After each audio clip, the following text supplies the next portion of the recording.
Hi friends, welcome to Uma Kannan world.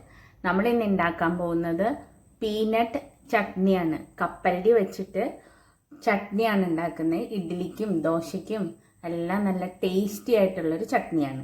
അപ്പോൾ അതിന് വേണ്ട സാധനങ്ങൾ എന്തൊക്കെയാണെന്ന് നോക്കാം. പീനട്ട് കപ്പലണ്ടി കുറച്ച് എടുത്തിട്ടുണ്ട്. ഇത് ഞാൻ പച്ച കപ്പലണ്ടി നല്ലോണം വറുത്തിട്ട് അതിൻ്റെ സ്കിന്നെല്ലാം റിമൂവ് ചെയ്ത് വെച്ചിരിക്കുന്നതാണ്. നിങ്ങൾക്ക് കടയിൽ കിട്ടുന്ന കപ്പലണ്ടി തൊലി കളഞ്ഞ് എടുത്താലും മതി. കുറച്ച് തേങ്ങ കോക്കനട്ട് പീസസ് എടുത്തിട്ടുണ്ട്. പിന്നെ നമുക്ക് വേണ്ടത് ഡ്രൈ ചില്ലി, അത് 3 4 എരിവിനനുസരിച്ച് എടുക്കുക. കുറച്ച് പുളി ടാമറിൻഡ്, പിന്നെ ജിഞ്ചർ ഇഞ്ചി ഒരു ചെറിയ കഷ്ണം എടുത്താൽ മതി. ഗാർലിക് 2 എണ്ണം എടുത്താൽ മതി ചെറുത്. വെളുത്തുള്ളി, പിന്നെ നമുക്ക് വേണ്ടത് കറിവേപ്പില, ദെൻ സോൾട്ട്, ആവശ്യത്തിന് ഉപ്പ് വേണം. പിന്നെ നമ്മൾ കുറച്ച് കായപ്പൊടി എടുത്ത് വെച്ചിട്ടുണ്ട്.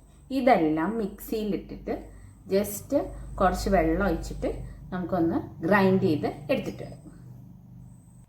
മിക്സിയുടെ ബൗളിൽ നമ്മളെല്ലാം ആഡ് ചെയ്ത് കൊടുത്തിട്ടുണ്ട്. ഇനി കുറച്ച് കായപ്പൊടിയും കൂടെ ആഡ് ചെയ്ത് കൊടുത്തിട്ട് കുറച്ച് വെള്ളം ഒഴിച്ചിട്ട് നമുക്കിത് ഗ്രൈൻഡ് ചെയ്തെടുത്തിട്ട് വരാം. നല്ല ഒരു 95% പേസ്റ്റാക്കി എടുത്തിട്ട് വരാം. നമ്മുടെ പീനട്ട് ചട്നി റെഡി ആയിട്ടുണ്ട്. ഇനി ഇത് ബൗളിലേക്ക് മാറ്റിയിട്ട് നമുക്ക് താളിച്ച് എടുക്കാം. നമ്മൾ കടുക്, ഉണക്കമുളക്, കറിവേപ്പില, എണ്ണ ഒഴിച്ച് വെളിച്ചെണ്ണയിലാണ് ഇത് താളിച്ചെടുത്തേക്കുന്നത്. നമ്മുടെ പീനട്ട് കോക്കനട്ട് ചട്നി റെഡി ആയിട്ടുണ്ട്. ഈസി ആയിട്ട് ഉണ്ടാക്കാൻ പറ്റും. ഒരു 5 മിനിറ്റ്സ് മതി. എല്ലാവരും ഉണ്ടാക്കി നോക്കുക.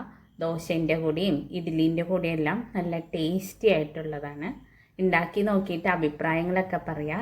ഇഷ്ടപ്പെട്ടാൽ ഷെയർ ചെയ്യണം, ലൈക്ക് ചെയ്യണം, കമൻറ്റ് ചെയ്യണം കേട്ടോ. Thank you friends.